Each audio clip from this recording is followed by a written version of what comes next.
Halo teman-teman, selamat datang di channel Sharing You. Kuil Artemis termasuk salah satu dari 7 keajaiban dunia kuno. Memang, kuil ini tidak sepopuler piramida Agung Giza ataupun Taman Babilonia.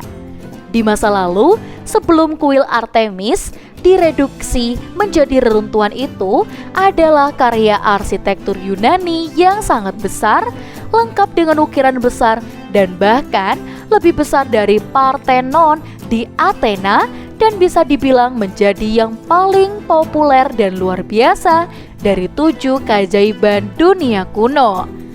Lalu, apa yang membuat kuil Artemis runtuh? Nah, banyak nih hal yang bisa terjadi dalam 2,5 milenium.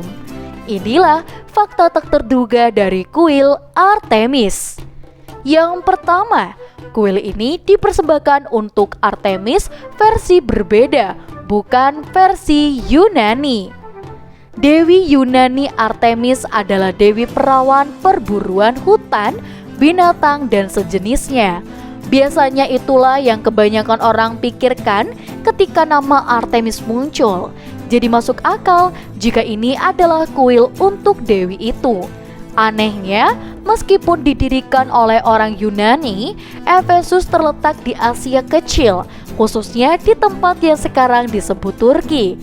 Dan Efesus memiliki pengaruh dengan Yunani dan menciptakan kuil Artemis yang sangat berbeda. Tidak seperti dalam mitologi Yunani klasik, orang Efesus percaya bahwa Artemis dan Apollo lahir di hutan yang disebut Ortygia. Mereka pun mengklaim bahwa itu adalah tempat kelahiran 2 dewa sekaligus. Yang kedua, kuil Artemis mungkin lebih tua daripada apa yang kita bayangkan.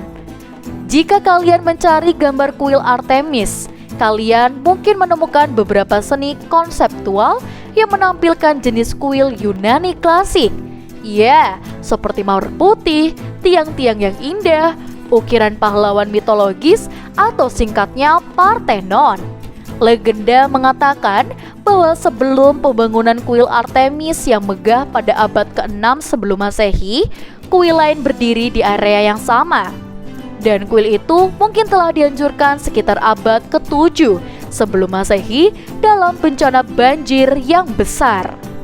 Yang ketiga, bangsa Amazon terkait dengan kuil Artemis. Efesus dan inkarnasi pertama kuil Artemis mengambil sentuhan mitologi Amazon ke dalam keseluruhan kisah ini. Amazon adalah kelompok yang semuanya terdiri dari perempuan pejuang dan keturunan dari dewa perang Yunani, Ares. Dalam mitologi Yunani, kuil Artemis dibuat oleh ratu pertama Amazon, Orthera, dan selesai sekitar waktu yang sama ketika mereka bertemu dengan Theseus. Bangsa Amazon akan memuja Artemis di kuil ini, bermain musik dan menari. Selain untuk beribadah, mereka juga memanfaatkan kuil sebagai tempat perlindungan. Salah satunya ketika dewa anggur. Dan di sini Dionysus mengalahkan dan membunuh banyak dari bangsa Amazon dalam pertempuran ini. Yang keempat, kuil Artemis didanai oleh Raja Lydia bernama Croesus. Mengutip tulisan World History, di sini dana untuk membangun kuil Artemis berasal dari Raja Lydia yang bernama Croesus, yang berhasil menaklukkan Efesus antara 550 dan 560 sebelum Masehi. Dengan dana itu, pembangunan kuil berlangsung cukup cepat dan diawasi oleh arsitek Chersiphron. Yang kelima, kuil Artemis pernah dibakar. Pada 21 Juli 356 sebelum Masehi, seorang laki-laki bernama Herostratus memasuki kuil Artemis dan membakarnya. Keesokan paginya, semuanya menjadi puing-puing yang hangus. Dan di sini, Herostratus tidak melarikan diri, dia membiarkan dirinya tertangkap dan juga disiksa. Itulah sejarah penting tentang suatu tempat yang bernama kuil Artemis di Efesus. Untuk teman-teman di rumah, jangan lupa untuk like, komen, dan juga subscribe.